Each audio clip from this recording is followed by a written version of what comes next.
본문의 말씀 마태복음 2장 9절에서 11절 말씀 중심에서 성탄의 예물이라는 제목으로 함께 말씀을 통해 은혜 나누기를 원합니다. 지난주에는 임마누엘이라는 제목으로 함께 말씀을 나누었습니다. 하나님이 우리와 함께 계시다. 어쩌면 하나님의 열망이셨죠. 창세 때부터 어쩌면 오늘에 이르기까지 2000년 전까지 때가 참에 결국은 하나님 말씀으로만 함께 하시다가 더 나아가서는 몸으로 성육신하셔서 이 땅에 인간의 몸을 입고 오셔서 우리와 그렇게 함께하고 싶으신 뜻을 이루셨다라는 것을 우리가 알게 됩니다.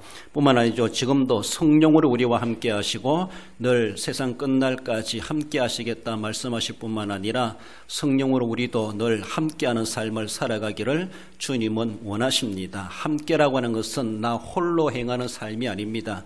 상대방이 있다는 것이죠. 그래서 둘 이상이라고 말할 수가 있는데 상대방이 응답을 해야 되죠. 나도 함께 하길 원합니다. 그런 마음 가지고 우리가 하나님 앞에 아멘으로 하답하고 응답하고 나도 하나님과 함께 하길 원합니다. 하나님과 함께해서 인간적으로 볼다 할지라도 손해볼 일이 없다라고 볼 수가 있습니다. 세상에서도 권력자 부자들과 친해면은 우리가 결코 손해볼 일이 없죠. 그렇지 않습니까? 그러나 만왕의 왕 만유의 주 우리 하나님이 나와 함께 하시겠다 먼저 찾아오셨는데 우리가 함께 못할 이유가 없다라는 것이죠. 얼마나 감지덕지합니까? 그래서 어서 오시옵소서. 나도 주님과 함께하고 싶습니다. 나 같은 것이라도 함께 할 수 있는 자로 삼아주시니 감사합니다. 그래서 동력하고 동업하고 동사하고 동생하고 우리 모든 삶에서 하나님이 없는 삶을 살아가는 것이 아니라 늘 하나님과 함께하는 삶을 우리가 즉 임마누엘의 삶을 즉 이것이 바로 성탄이다라는 것을 우리가 함께 살펴보았습니다. 오늘 우리가 성탄의 계절을 맞이하면서 예물이란 주제를 가지고 함께 살펴보기를 원합니다. 선물이다, 제물이다 이렇게 말할 수가 있고 우리가 하나님께 예물 드립니다 이렇게 말하는 것처럼 귀하신 분에게 올려드리는 선물을 예물이다 이렇게도 용어를 사용하게 됩니다. 그렇습니다. 우리도 이제 성탄의 날을 맞이하고 준비해 가는 가운데 우리가 하나님 앞에 물질적으로도 볼 때 내가 하나님 앞에 어떻게 예물을 드려야 될 것인가 우리는 너무나 물질적인 또 화폐적인 삶을 살아가다 보니까 돈으로 계산되는 것이 참 많다라고 볼 수 있습니다. 돈이 다가 아닌데 어쩌면 돈으로 그것이 믿음이 표현되고 마음이 표현되는 것이 오늘날 세상의 형편과 사정이 아닌가라고 볼 수가 있죠. 여러분들 내가 하나님 앞에 성탄의 예물을 어떻게 준비해야 될 것인가. 성탄은 예수님의 생일이죠. 예수님의 생일을 맞이했는데 난 예수님 앞에 어떻게 그 오심에 대해서 예수님의 생일을 축하할 수 있는 예물을 드릴 수 있을까? 여러 가지로 우리가 생각해 볼 수가 있습니다. 성탄 전야 행사 자체도 행사를 통하여서 발표를 통하여서 우리가 몸으로 또 목소리로 우리의 모습으로 여러 가지 준비로 주님의 생일을 축하 공연을 하게 되는 것을 볼 수가 있죠. 그것뿐만 아니죠. 우리가 또한 물질적으로도 헌금으로도 하나님 앞에 예수님의 생일에 대해서 예물을 표하게 되는 것을 볼 수가 있죠. 그래서 많은 사람들이 절기 때마다 쉬운 말로 말한다면요. 성탄은 그럼 얼마나 해야 되지? 이렇게 고민하시는 분들이 없잖아 있습니다. 저는 이런 기준을 드리고 싶어요. 여러분들이 부모님의 생신을 맞이하면 부모님께 생신 축하합니다. 축의금을 얼마나 드립니까? 그걸 기준으로 삼지 않으면 안 되겠나 그런 생각이 듭니다. 저는 안 주는데요 라고 할지 모르지만은 드리든 안 드리든 안 드린다는 그 자체가 물론 물질적으로 표현다 하는 건 아닙니다만은 제 생각에는 우리가 신앙적인 모습으로 예수님의 생일에 내가 축의금을 드린다라고 생각해 볼 때 내가 부모님께 드리는 플러스 자기 믿음 부모님께 드리는 것에 더하기 내 믿음을 포함하면은 어느 정도의 계산이 안 나오겠나 각자의 계산이라고 볼 수가 있습니다. 그런 모습 속에서 분명하게 우리의 모든 물질에는 내 믿음이 담겨져야 됩니다. 11조를 드리든 생일 감사금을 드리든 일반 감사를 드리든 선교와 구제를 드리든 작정 헌금을 드리든 거기에는 내 믿음의 표현입니다. 믿음이 플러스 알파가 돼야 돼요. 믿음이 거기에 분명하게 들어가야 됩니다. 물론 어떨 때는 억지로라도 할 수밖에 없는 그런 모습일 수 있겠지만은 항상 믿음 없는 예물은 하나님 앞에 예물이 될 수가 없다라고도 볼 수가 있습니다. 사람들에게는 그저 품앗이로 그래 했으니까 나도 그래 한다라고 할 수 있을지 모르지만은 하나님 앞에는 크고 작은 것보다가는 양보다가는 거기에 내 믿음이 어떻게 스며들고 있는가, 믿음으로 드리는 예물이다. 그래서 물질에 내 믿음이 더하지는 이것이 하나님 앞에 드릴 수 있는 절기 예물이 아니겠는가, 저는 그렇게 생각해 봅니다. 절대적인 것은 아니지만은 그런 원리도 적용해 볼 필요가 있다. 그래서 말씀을 드려봅니다. 오늘 본문의 말씀은 동방의 박사들이 아기 예수님께 찾아와서 경배하며 예물을 드린 그 말씀을 배경으로 하고 있습니다. 우리가 잘 알고 있는 내용이다라고 볼 수가 있는데, 성탄의 예물은 드린다, 바친다, 베푼다, 그리고 주는 예물이다. 더 나아가서는 나를 드립니다, 나를 가지세요, 즉 헌신한다, 이렇게까지도 우리 주님께 드릴 만한 그분이시다라는 것을 우리는 생각해야 되죠. 뒤에도 살펴보겠지만은 동방의 박사들이 아기 예수님과 무슨 관련이 있습니까? 지금 그들은 유대인도 아니라고 볼 수 있습니다. 자기들은 별로 메시아의 사상도 없다라고 볼 수 있습니다. 그럼에도 불구하고 그들은 그들의 지식적인 차원에서 위대한 왕이 탄생했다라고 거기에 사로잡혀가지고 먼 길을 찾아와서 정말로 고귀한 예물을 드릴 수 있었다는 것은 그들은 신앙적인 것도 아님에도 불구하고 그렇게 할 수 있었다고 하는 것은 거기에 신앙만 더해졌다라면 얼마나 위대한 모습이겠는가, 그런 생각이 듭니다.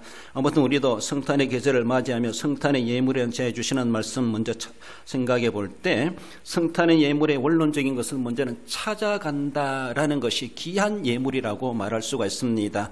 헌신을 말씀하죠. 9절에 보면은 박사들이 왕의 말을 듣고 갈새 동방에서 보던 그 별이 문득 앞서 인도하여 가다가 아기 있는 곳에 위에 머물러 서 있는지라. 여기서 이 동방이란 말은 예루살렘을 기준으로 해서 예루살렘의 동쪽을 이야기합니다. 예루살렘, 성경은 어쩌면 항상 예루살렘을 중심으로 이야기하죠. 예루살렘은 올라간다, 이렇게 표현합니다. 아무리 지리적으로 낮은 데 남쪽에 있다 할지라도 예루살렘을 중심으로 신앙적인 표현이라고 말할 수가 있죠. 그래서 예루살렘 동쪽을 가리켜서 동방이다, 그렇게 말씀하고 있습니다. 그렇다면은 그 당시 예루살렘 동쪽의 나라가 어느 나라겠는가? 페르시아나 바벨론이나 메데나 아라비아나, 이렇게 하기도 하고, 더 넓게 보면 더 넓은 예루살렘 동쪽에 있는 여러 나라들을 다 우리가 넓게 볼 수가 있습니다. 그러나 가장 타당성 있게 보는 그 지역은 바벨론으로 보고 있습니다. 왜 그런가 하면은 바벨론은 예루살렘 동쪽에 있을 뿐만 아니라 그 바벨론에는 예루살렘과 상당한 영향력을 받았던 유대인들이 바벨론에 살았습니다. 그들은 메시아 사상이 있습니다. 구약의 메시아를 기다리던 사람들이었습니다. 그들이 바벨론에 포로로 끌려가가지고 수십 년간 살고, 어쩌면 다니엘 같은 사람 일평생 거기서 살고 거기서 죽었습니다. 그리고 돌아오지 않고 에스더 같은 사람도 거기에 왕비가 되기까지 그렇게 살았다라고 생각해 볼 때, 다른 어떤 동방의 나라들보다가도 바벨론이 유대인들에게 많은 문화를 접촉하게 되었고, 유대인들의 종교, 유대인들의 사상, 그들의 신앙, 분명하게 그들은 영향을 받았다라고 볼 수가 있습니다. 이런 가운데서 이 유대인들이 비록 포로 생활하고 나라가 약해가지고 이렇게 포로로 끌려와 살지만은 이들은 대단한 민족이라고 하는 것을 바벨론 사람들도 알았을 겁니다. 에스더 같은 사람은 왕비가 되지 않습니까? 모르드게 같은 사람은 총리가 되지 않습니까? 다니엘도 포로로 끌려와가지고 현지 사람들보다 더 뛰어난 총리가 되지 않습니까? 왕다음으로 대우할 만큼, 그리고 일평생 동안 월노로서도 바벨론을 위해서 일할 수 있는, 거기서마저도 하나님이 계시다는 그 여호와 하나님을 증명하며 살아갔던 다니엘 같은 그런 위대한 사람들도 있습니다. 그런 사람들이 그냥 자기 혼자 신앙 지키겠는가? 자기가 여호와의 신앙을 가지면서도 자기의 자녀 손들뿐만 아니라 주변 사람들이 우리로 보면은 선교했겠죠. 우리로 보면 전도했겠죠. 우리로 보면 우리가 섬기는 하나님, 우리 민족만 섬기는 것이 아니라 온 우주의 사람들이 섬겨야 된다는 것을 잘 알고 있었을 겁니다. 다니엘 같은 사람은. 그러니까 일평생 약 90세 이상 정도 사는 것으로 추정하고 있는데, 그 일평생 살아가면서 전도 안 했다라고 말할 수가 없다라고 볼 수 있습니다. 그러다 보면은 유대인뿐만 아니라 현재 있는 바벨론 사람들도 적어나마 구약의 사상에 대해서 하나님이 메시아를 보내주시겠다고 하는 이런 사상에 대해서 그들도 알게 되었을 것이다 라는 것입니다. 우리가 원치 않지만 일제강점기를 통해서 일본말도 배우게 되고 일본도 알게 되고 일본 사람들도 한국말도 배우게 되고 서로가 문화가 교류되어지고 어쩌면 그런 모습들이 없잖아 있었던 것처럼 좋지 않은 사건의 발단이라고 하지만은 이 바벨론에 끌려갔던 포로들로 인하여서 바벨론 사람들과 혼혈되기도 했겠지만은 문화적인 모습에서도 많은 유대인 신앙적인 영향을 유대인들이 많이 끼쳤을 것이다. 그렇게 보면서 동방의 박사들은 즉 바벨론 사람들이 아니겠는가 그렇게 추정하고 있습니다. 정확히 성경에서 말해주고 있지 않기 때문에 꼬집어 말할 수 없지만은 정확 시대적인 사건과 정황으로 바라볼 때 바벨론 사람들이 유력하다 그렇게 보고 있습니다. 그러면 바벨론에서 예루살렘까지 아니 베들레헴까지 찾아온다고 하는 것에 대해서 그 거리를 일반적으로 바라볼 때 1168km로 보고 있습니다. 넓게 보면은 1200km가 된다 이렇게 볼 수가 있죠. 그래서 이 거리가 만만치 않은 거리죠. 에스라는 두 번째 귀한민들을 데리고 에스라 7장 9절에 보면은 돌아오는데 4개월이 걸렸다 그럽니다. 7장 9절에 보면 바벨론에서 예루살렘까지 약 첫째 달 초하루에 바벨론에서 길을 떠났고 하나님의 선한 손의 도우심을 입어 다섯째 달 초하루에 예루살렘에 이르니라 이렇게 말합니다. 1월 1일 날 출발했는데 5월 1일 날 도착했다라는 것이 그것도 하나님의 선하신 손의 도우심을 입었다 이렇게 하면 에스라는 고백해 주고 있습니다. 많은 도적들을 만날 수가 있고 강도들을 만날 수가 있고 자연재해를 만날 수도 있었겠죠. 그런 가운데서 많은 위기를 겪으면서도 4개월에 걸어서 왔다 이렇게 표현해 줄 때 그 거리가 만만치 않은 거리였고 쉽지 않은 찾아온다는 것은 쉽지 않은 거리다 이렇게 볼 수가 있습니다. 동방의 박사들이 말 타고 왔는지 낙타 타고 왔는지 그렇게 우리가 추정하고 있는데 포로민들이 도는 것보다는 쉽겠지만은 그러나 그 거리는 일반적으로 지리적으로 바라볼 때 약 1168km가 된다. 길게 보면 1200km가 된다. 이렇게 볼 때에 그 먼 거리를 찾아간다는 건 쉽지 않습니다. 여러분들 여기서 대구까지 걸어서 생일잔치 찾아가라 하면 가겠습니까? 김천 시내 가라 해도 걸어서 가라 하면 안 갈라 할 겁니다. 그렇지 않습니까? 그런데 이들은 일반적으로 어른들의 노인의 걸음으로 약 4개월 걸리는 거리를 찾아온다는 것은 쉽지 않습니다. 짐승을 이용해서 타고 왔다고 하지만 얼마나 몇 날 며칠 걸리지 않았겠는가 충분하게 우리가 추정해 볼 수가 있습니다. 이렇게 하기까지 그들은 찾아가는 헌신의 예물을 드렸다 라고 하는 것이 동방의 박사들의 얘기를 말씀해 줍니다. 여러분들 예물은 물질적인 것이 일반이지만은 비록 빈손이라 할지라도 내가 현장에 찾아간다고 하는 것은 물질 그 이상으로 정성 어린 선물이다라고 말할 수가 있습니다. 우리 장로님 이제 따님 결혼식도 앞두고 있는데 예를 들어 보십시다. 광고를 했는데 아무도 안 오고 온라인으로 붙였어요. 근데 결혼식은 아무도 안 와가지고 양가 친척들은 한 20, 30명 앉아놓고 결혼식을 했다라면은 좋겠습니까? 안 좋겠습니까? 사람들 오면 바깥 들어갑니다. 속된 말로 본전 더 이상 들어갈 거예요. 그렇잖아요? 그럼 오지 않고 온라인으로 돈 붙이면 바깥 안 나가고 계산적으로는 남을 겁니다. 결혼식 끝나고 나면 많이 남았네라고 말할지 모르지만은 그러나 그 결혼식은 하객 없는 결혼식이다라고 할 때 부모님들은 돈이 많이 남으니까 좋은지 모르지만은 신랑 신부는 상당히 슬플 겁니다. 나한테 아무도 안 오네라고 생각한다라면은 찾아온 하객들이 없다라면은 그러나 비록 부주금은 안 들고 간다 할지라도 축의금은 안 들고 간다 할지라도 많은 친구들이 와가지고 바깥 축낸다 할지라도 많이 오면은 와 성대한 결혼식이네 이렇게 봅니다. 사람에게 보여주는 결혼식은 아니겠지만은 그렇습니다.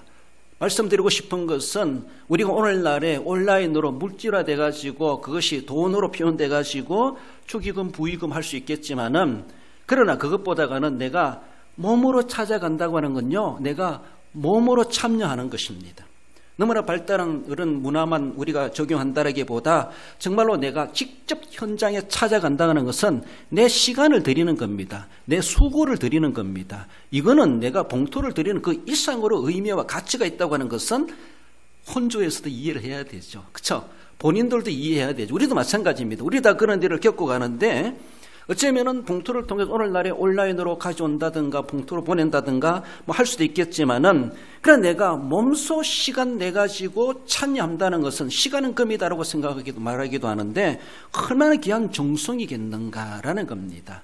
가시적으로 사람에게 보여주기 위한 것은 아니지만은 우리가 내가 직접 빈손이랄지라도 찾아가 준다는 그 자체가 정성입니다. 더 나아가서는 예물까지도 들고 찾아간다면은 정말로 금상첨화다 이렇게 말을 할 수가 있죠. 그렇습니다. 온라인으로 보내는 것은 차선의 방책이다 생각해야 돼요. 내가 직접 몸으로 참석한다는 것은 그만큼 의미가 있습니다. 참 가치 있고 의미 있는 것이다 이렇게 말을 할 수가 있죠. 그렇습니다. 내가 몸을 들이는 것, 내가 시간을 들이는 것을 아까워한다는 것은 그만큼 관계가 그러하다라고 말할 수가 있죠. 그러나 관계가 돈독하다면 열일을 제쳐놓고 선약까지 다 취소해버리고 찾아갈 수밖에 없는 겁니다. 현장까지 멀다 하지 않고 자기 몸 상태, 자기 형편 상태 탓하지 아니하고 찾아가는 그 정성이 있습니다. 남들이 알아주든지 말든지 자기는 그런 관계를 맺고 있기 때문에 그래 하지 않을 수가 없는 것이죠.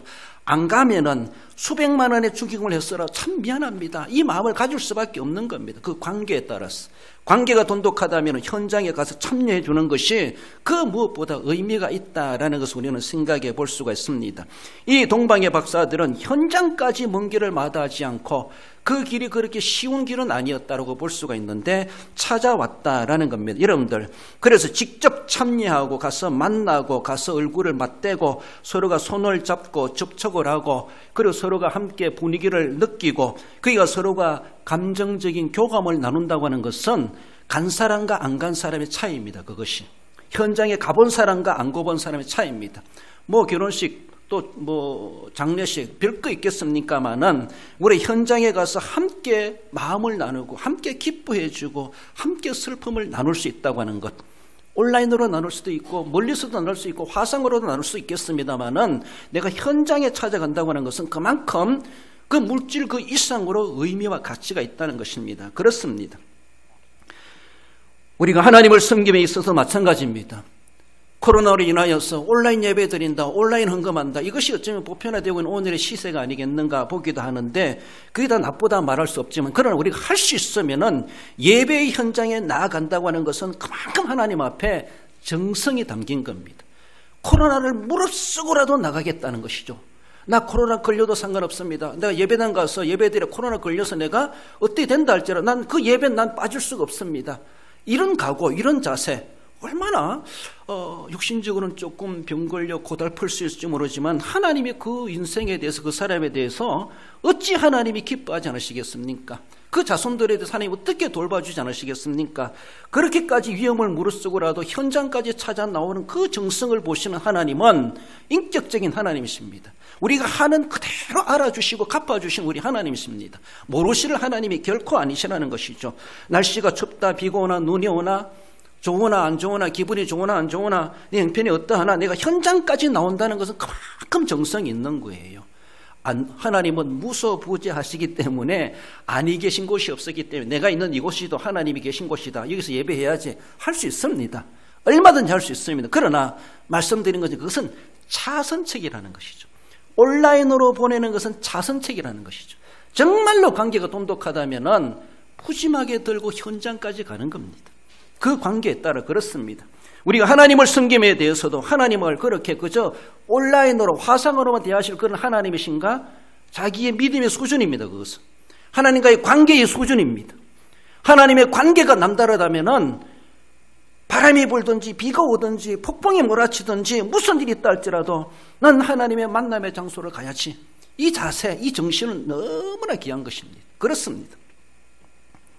그래서 하나님께서 정한 장소가 있습니다. 특정한 장소가 있고 만나자, 갈릴리에 가서 만나자. 부활하신 예수님은 유대 땅에 있는 제자들이 갈릴리까지 가자고 말씀하시기도 하십니다. 모리아산에 가서 너희 독자 이삭을 바치라 말씀하십니다. 갈 바를 알지 못하지만 내가 지명한 곳으로 아브라함에게 가라고 말씀하십니다. 야곱아, 베들로 올라가라. 베들로 올라가서 나와 만나자. 하나님께서 정하신 장소가 있어요. 그곳에도 세겜에도 하나님이 계십니다. 그렇습니다. 하란 땅에도 하나님이 계십니다. 하지만 하나님은 특정하게 정하신 장소가 있죠. 오늘 우리가 이런 예배당인데 예배의 장소죠. 예배하기 위해서 특별하게 지어오는 건물이다 생각할 때 우리는 그것을 장점을 살려가지고 얼마든지 그렇게 활용할 수 있어야 되죠. 어디선들 예배한다 하나님 받으시지만은 예배 시간을 알고 예배 장소를 알고 그리고 내가 또 정한 마음을 가지고 내 몸으로 몸소 올라간다고 하는 건요, 귀한 겁니다. 귀한 겁니다.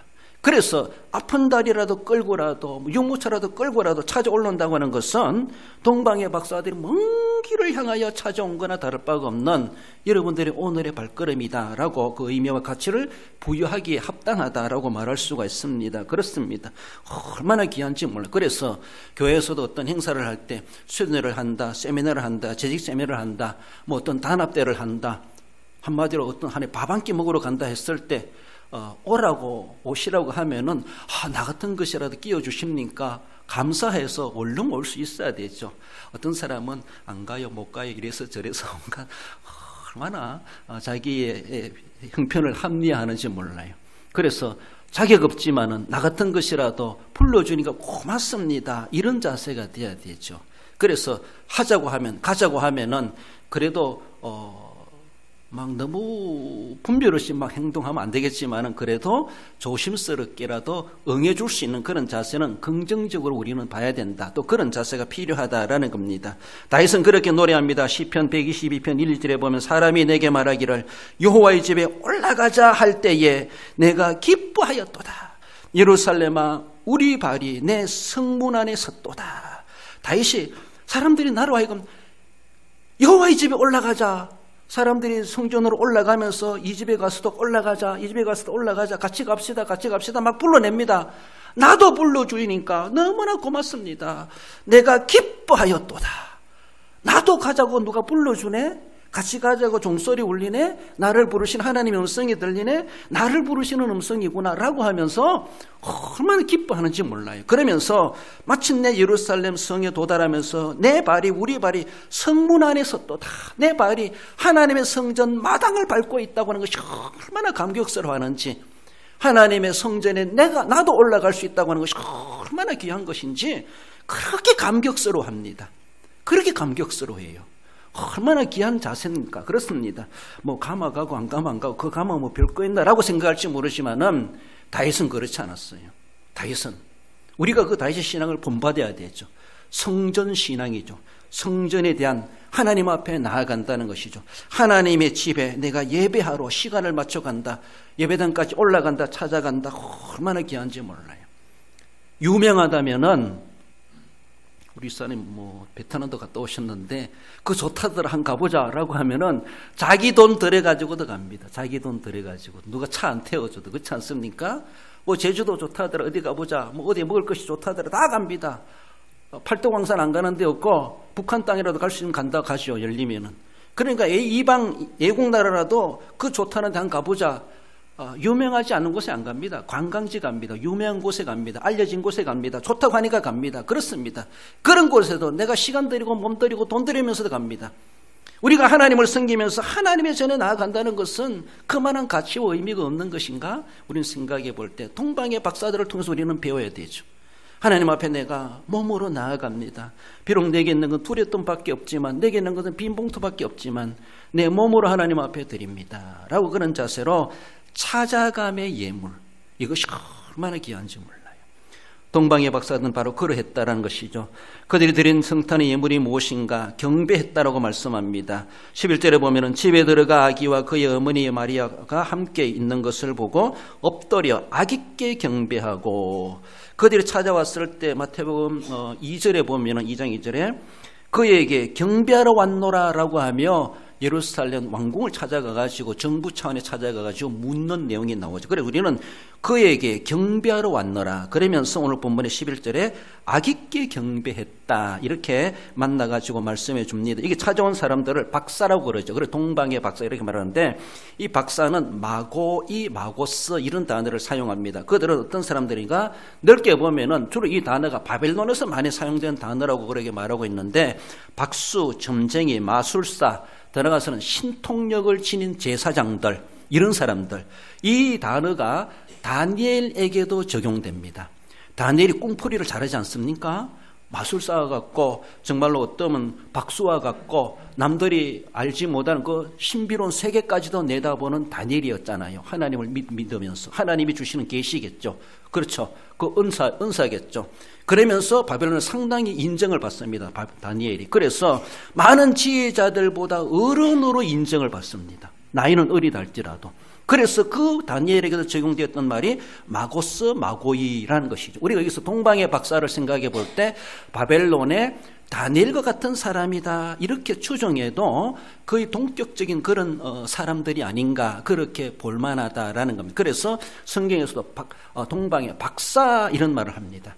바벨론에서 총리 대신으로 섬겨갔던 아주 현자, 지혜로운 자, 꿈도 그 세계도 내다볼 수 있는 다니엘이었던 것처럼 그런 사람의 모습이다. 이 사람들은 천문학을 전공하는 그런 사람들이 아닌가 그렇게 보면서 지금 다니엘과 같은 그런 수준에 있는 고위층에 있는 사람들이다 이렇게 보기도 하고 때는 초대교회 전성에서는 그들은 왕들이다 이렇게까지도 표현합니다. 주변의 부족의 왕들이 이렇게 찾아왔다 이렇게까지도 볼 때에 그저 평범한 서민들이 아니라 그들은 뭔가 고가의 예물을 가져온 것만큼 본다 할지라도 물질적으로도 부유한 사람이고 건세적으로 높은 사람들이고 상당히 명예와 학식 있는 사람들이다 그렇게 볼 수가 있습니다.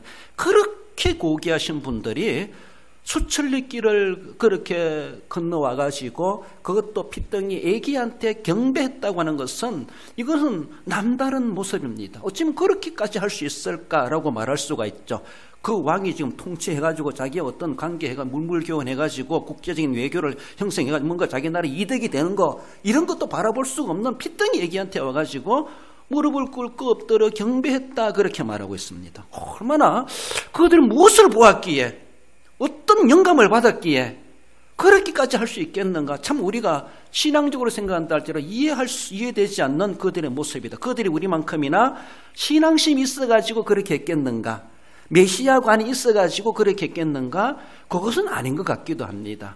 그들은 불신자라고 볼 수 있음에도 불구하고 물론 유대인들을 통해서 메시아의 신앙, 메시아의 어쩌면 그 사상을 어느 정도는 가지고 있었겠다라고 하지만은 유대인만큼이나 그 당시만큼 유대인만큼이나 메시아를 기다리는 신앙심은 있었겠는가 의문이 제기될 그런 이방인들이다 말할 수가 있습니다.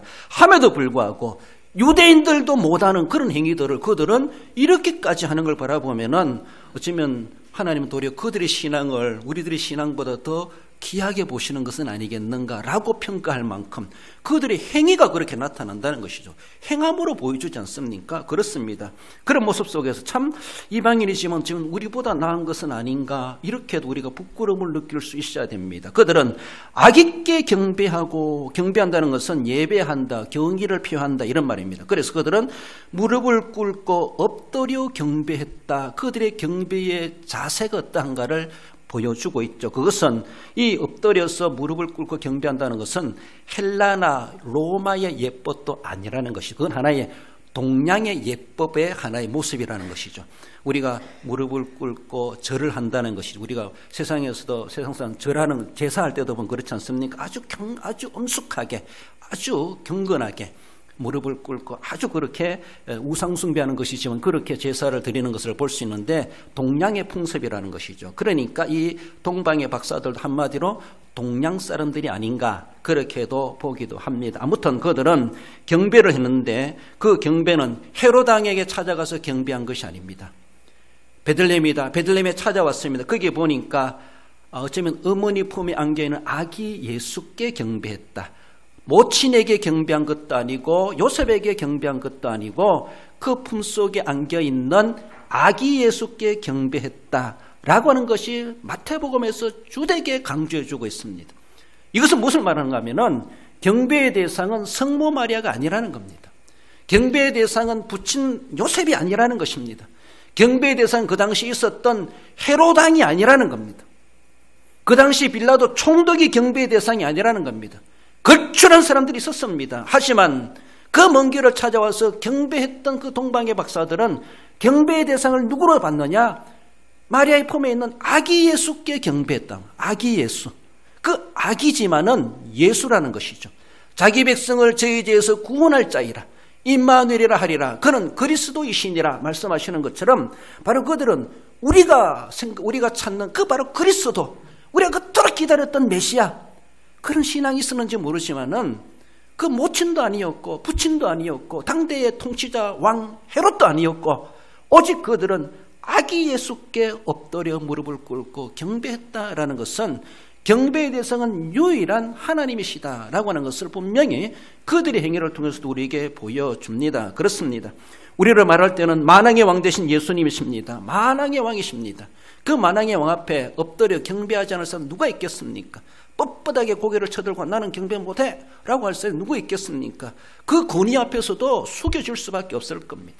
그 거룩하심 앞에서도. 그리고 우리 주님께서 우리를 위해 십자가의 피를 돌아가시고 날 위하여 목숨까지 내어주시고 무덤까지 들어가신 그 주님의 거룩한 고귀하신 죽음 앞에, 나를 위해서 희생제물이 된 주님 앞에 어찌 내가 고개를 뻣뻣해서 들고 난 무릎을 꿇을 수 없어 라고 하면서 그렇게 허리를 굽히지 않을 자가 있겠습니까? 그 구속의 은혜를 깨닫는다면 나를 위해서 십자가에 달려 들어가시고 내가 멸망의 자리에 있는 그를 나를 구원해내시려고 희생의 제물, 대속의 제물, 중보자가 되신 예수님을 생각해 보면은 내가 진짜 인생을 다해서 생명 다할 거 해가지고 오직 경배의 대상은 예수님밖에 없구나 라고 하는 것이 받아들이고 인정되는 것이 인지상정입니다.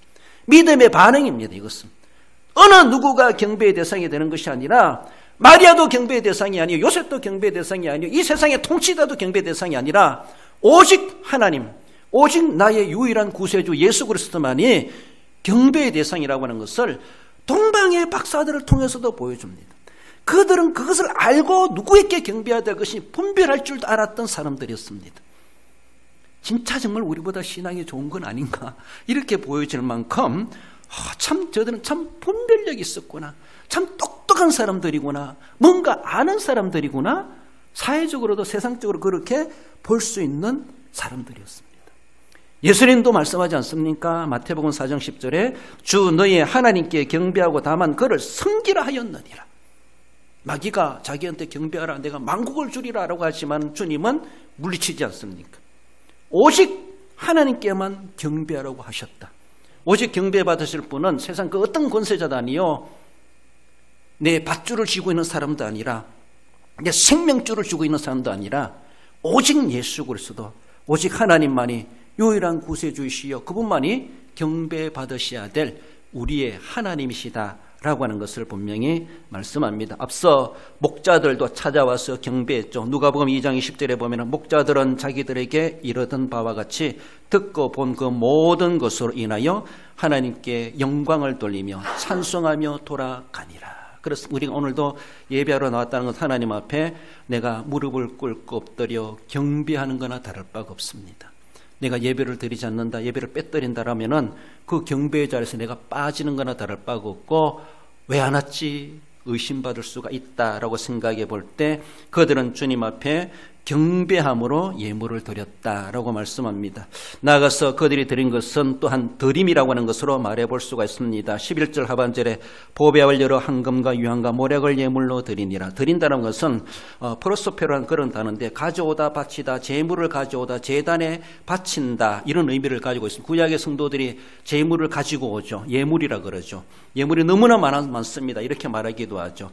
하나님께 제사 제물을 가져오기도 하고, 성막을 짓기 위해서 그들의 비품을 가져오기도 하고, 하나님 앞에 뭔가 드린다라는 것을 이렇게 그래서 예물은 드리는 겁니다. 내가 받는 것이 아닙니다. 성탄은 주는 날입니다. 내가 받는 날이 아닙니다. 그러므로 줘야 됩니다. 내 마음을 주고 사랑을 주고 내 손길을 주고 뭔가 남들에게 줘야 되는 것, 베푸는 것이 성탄의 본질이다, 이렇게 말할 수가 있습니다. 그래서 박사들도 자기들은 뭔가 얻으러 온 것이 아니라 드리기 위해서, 주기 위해서, 바치기 위해서 그렇게 찾아왔다라는 것이죠. 한 가지 전설적인 이야기, 전성적인 이야기라고 말씀을 마무리하고자 하는데, 초대교회 전성에 보면은 3명의 박사가 찾아왔다. 우리는 찬송가 동방박사 3사람, 그 3사람이 딱 고정되어 있는데 진짜 3사람이겠는가? 그건 의문입니다. 그러나 초대교회 전성에는 3사람이 나온 이름까지 나옵니다. 가스팔, 메키올, 발다발이라는 3사람이 동방의 박사들이 찾아왔다 이렇게 말하고, 좀 지나고 나서 중세시대 전성에 보면은 박사들은 4명이었다 이렇게 말합니다. 그 4명 중에 한 사람이 알타반이라는 4번째 동방의 박사다. 그렇게 하나의 전성입니다. 실제인지 모르겠지만 아무튼 그 시대의 사람들이 그것을 하나의 어떤 역사성이 희박한 전성이지만, 그러나 그 동방의 박사들의 행위를 바라볼 때에 신앙적으로 우리에게 많은 교훈을 줍니다. 그래서 그 전성을 진짜처럼 어쩌면 전해지고 있습니다. 왜? 그것이 하나의 꾸며낸 소설 같은 이야기를 할지라도 그들의 행위가 너무나 교훈적이라는 것이죠. 어쩌면 저렇게까지 할 수 있을까? 우리 오늘 본문에서 보는 것처럼 그렇습니다. 그러니까 그 전성이 사실처럼 전해지기도 하고, 미국의 목사 헨리 반 다이크라는 사람은 소설을 썼는데 4번째 동방박사라는 제목을 책을 썼습니다. 그 내용 속에서도 알타반이 나옵니다. 저는 알타반의 이야기를 하고 마무리하려고 그러는데, 4명의 동방의 박사가 이제 우리가 이 별을 보고 저 별이 가는 곳으로 쫓아가서 그 왕께 경배하자라고 하면서 우리가 저 혁신도시에서 만나자라고 하며 각자 살던 곳에서 이제 예물을 준비해가지고 약속의 장소로 자기들이 이제 모여듭니다. 그래서 4명이라 그랬죠. 4명이 약속의 장소에 모여가지고 우리가 함께 동행하자라고 하면서 약속의 장소로 가게 되는데, 이 알타반 4번째 동방의 박사가 예물을 준비합니다. 뭘 준비하는가 하면 푸른 사파이, 그리고 붉은 루비, 3번째로는 하얀 진주, 3가지 예물을 준비해가지고 약속의 장소로 나아갑니다. 나아가다가 열병으로 죽어가는 유대인 사람을 만납니다. 포로 생활했던 그 사람, 바벨론 땅에서, 자기의 지역에서. 그래서 열병으로 죽어가는 사람을 보고 지나갈 수가 없어요. 그래가지고 그 사람을, 강도 맞는 사람을 돕는 사마리인처럼 가서 도와줍니다. 도와줘가지고 치료해주고, 치료하면서 자기가 가지고 있는 예물 사파이를 써버립니다. 사파이를 팔아가지고 이 사람의 치료비를 쓰게 해주고 낫게 해줍니다. 정신을 들게 합니다. 그래서 나는 이렇게 왕을 만나러 가야 되는데, 이런 막 하면서 주고받고 이야기했겠죠. 그래서 정신이 들은 이 유대인이 우리의 선지서의 이야기 보면은 왕은 베들레헴에서 난다고 했습니다 라고 하며 유대인들의 사상, 메시아 사상을 그 박사에게 알려줍니다. 알타반이 그러면 그 장소가 베들레헴인가? 라고 하면서 뒤늦게 이 사람을 살려놓고 출발하니까 약속의 장소에 이미 3명은 다 떠나버리고 있고 자기 혼자 뒤늦게 베들레헴으로 쫓아가게 되지요. 쫓아가는 그 가운데, 그때 가서 이미 그런 가운데 3명의 박사는 헤롯궁에 갔다가 베들레헴 왔다가 베들레헴 와서 아기 예수께 경배하고 이미 그들은 떠난 상태로 자기는 뒤늦게 베들레헴에 도착하게 됩니다. 베들레헴에 알타반에 도착하니까 어떤 일이 벌어진가 하면은 헤롯이 왕이 있다고 하더라. 그 씨를 죽여라 라고 하면 2살 이하의 모든 남자를 죽이는 유아 학살 정책을 펼치게 되죠. 그때에 그 사람이 극이 옵니다. 자기가 묵고 있는 그 집에도 아기가 있었습니다. 그래서 군사가 들어와 가지고 그 아기를 빼앗아 가려고 했을 때 이 알타반이 자기가 가지고 있는 붉은 루비를 내어주면서 군사에게 이 아기를 살려주면은 내가 이것을 줄게 라고 하니까 그 군사가 좋다. 그러면 그걸 받고 아기 없다라고 하면서 자기 부하들을 데리고 다 집을 나가게 됩니다. 그래서 그 아기를 살게 해줍니다. 그러니까 그는 지금 벌써 2개의 보석을 다 써버리고 맙니다. 이제 마지막 하나에 남아있는 진주를 가지고 나는 내 왕을 만나야 되는데, 왕께 가서 경배해야 되는데, 왕께 이것을 드려야 되는데 하면서 헤맵니다. 그러면서 들리는 소문이 이 아기 예수, 그 왕께서 이 난리를 피하여서 애굽으로 피신했다, 이런 소문을 듣습니다. 그래서 알타반이 애굽으로 갑니다. 그 왕을 만나기 위해서 애굽으로 갔다라고 하니까 그 애굽 넓은 천지 어디가 찾겠습니까? 애굽에 가서 헤매는 세월이 30년의 세월이 흘러갑니다. 호호 늙어가고 있습니다. 그래서 30년, 33년이 늙어갑니다. 그런 가운데서 만나지를 못하고 내 왕을 만나야 되는데 라고 일평생 왕을 찾아다니는 인생을 보내버립니다. 그러면서 예루살렘으로 다시 돌아오게 되죠. 예루살렘에 돌아와가지고 그게 그 당시 뭐가 있었는가 하면 예수님을 십자가에 못 박는 그런 일들이 막 벌어지고 있는 난리통입니다. 그래서 쫙 골고다에 죽어가는 청년이 바로 왕이라는 것을 그런 영감으로 깨닫게 됩니다.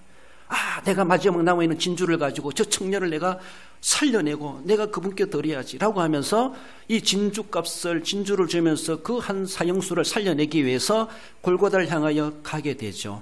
가는 가운데 또 이를 만나게 됩니다. 어떤 여인이 아버지의 빚더미로 인하여서 종으로 팔려갈 처지에 놓이는 한 여아를 만나게 되죠. 여아를 만나가지고 진주를 보면서 이거 왕께 드려야 되는데 저 왕 죽임을 당한 사형수를 구해내야 되는데 하면서 이걸 가지고 저 왕을 살려내야 되나 이 애를 살려내야 되나 갈팡질팡하다가 지금 앞에 놓여있는 이 여아가 노예로 팔려갈 처지에 놓였으니까 그 사람에게 이 여인의 몸값을 줍니다. 진주를 주부립니다. 주부리고 그 여자의 아이를 해방시켜주죠. 해방시켜주면서 같이 골고다를 향하여 가려고 하는 그때에 날이 깜깜해지고 지진이 일어납니다. 지진이 일어나면서 위에서 떨어지는 낙하물에 의해서 이 사람이 머리를 다치게 되죠. 이 알타반이. 그래서 피를 철철 흘리면서 이 여아의 품에 안겨가지고 죽어갈 수밖에 없는 그런 처지에 놓입니다. 그러면서 나는 저 골고다에 가서 내 왕께 경배해야 되는데 그러면서 죽어가면서 그는 환상을 보게 되죠. 왕이 나타나십니다. 자기가 원했던 왕이 예수님이시죠. 왕이여, 나는 당신을 만나러 지금까지 찾아 헤맸고 여기 와서 만나게 되는데 난 당신께 드릴 예물이 아무것도 없습니다. 다 써버리고 말았습니다. 내가 어찌 왕께 나아가겠습니까? 왕을 볼 수가 있겠습니까? 라고 하면서 그렇게 죽어가면서 환상을 보게 됩니다. 그때에 하늘에서 들려오는 음성이 있었습니다. 그것이 마태복음 25장 35절 이하의 말 읽어봅시다. 너는 내가 줄일 때에 먹을 것을 주었고 목마를 때에 마시게 하였고 병들었을 때에 돌아보았고 갇혔을 때에 와서 보았느니라. 나는 너에게 3가지 예물을 다 받았느니라. 요 소리를 듣고 그 알타반이 숨을 거두게 됩니다. 감동적이지 않습니까? 하나의 전성적인 역사성이 없는 전성이지만은 너무나도 참 성도들에게 주는 교훈적인 말씀이라서 많이 퍼뜨려지고 있습니다. 그렇습니다. 그 동방의 박사들은 직접 찾아갈 뿐만 아니라 경배했고 그리고 자신의 인생을 드린 알타반과 같은 사람, 왕을 찾아 헤매고 그러나 우리 주님은 내가 너에게 귀한 3가지 보물을 다 받았느니라 라고 하시면서 마태복음 25장에 주시는 말씀처럼 그것을 그 음성을 들으며 숨을 거두었다 그런 말씀입니다. 말씀을 맺습니다. 우리 성도 여러분, 필요로 하는 곳에 찾아갈 수 있어야 됩니다. 기뻐하는 사람에게 찾아가고 슬퍼하는 사람에게 찾아가고 외로운 사람에게 찾아가고 주님의 이름으로 주님의 사랑으로 주님의 마음으로 찾아가는 그 자체가 우리 주님이 원하시는 성탄의 예물입니다. 두툼하게 드릴 수도 있습니다. 비록 그렇지 형편이 안 된다 할지라도 내 이웃에게 한 것이 내게 한 것이다. 난 너에게 다 예물을 받았느니라. 주님은 분명히 내 찾아가는 그 발걸음을 통해서 주님은 이미 받으셨다 말씀하실 수 있다는 겁니다. 나아가서는 오직 예수님께 경배해야 된다는 것이죠. 남이 아니라는 것이죠. 마리아도 아니고 요셉도 아니고 헤로당도 아니고 세상의 어떤 권력자도 아니고 오직 내 영과 육을 천국과 지옥을 자제하실 수 있는 오직 하나님만이 우리의 경배의 대상이고 그분께 우리의 목숨을 걸고 섬겨가야 될 진정한 우리의 하나님이시다라는 것을 기억하며 늘 하나님 앞에 경배하기를 주저하지 않고 인색하지 아니하고 넉넉하게 우리 하나님 앞에 경배하기에 합당한 우리의 모습이 되어야 할 것입니다. 주님의 마음으로 아낌없이 드리고 바치고 베풀고 나누는 그 삶이 주님의 마음으로 주님의 사랑으로 그렇게 베풀 줄 아는 이것이 하나님 앞에 드리는 예물이다라는 겁니다. 받은 은혜에 전인적으로 예물되는 삶으로 하나님 이 몸밖에 드릴 것 없어 내 몸 드립니다. 나를 받으시옵소서. 그런 자세 속에서 진정으로 우리 삶에 전인격적으로 성탄의 예물의 삶으로 살아가시고 드리기에 합당한 그래서 하나님께 인정받으시는 우리 모든 성도 여러분들 되시기를 주님의 이름으로 축원드립니다.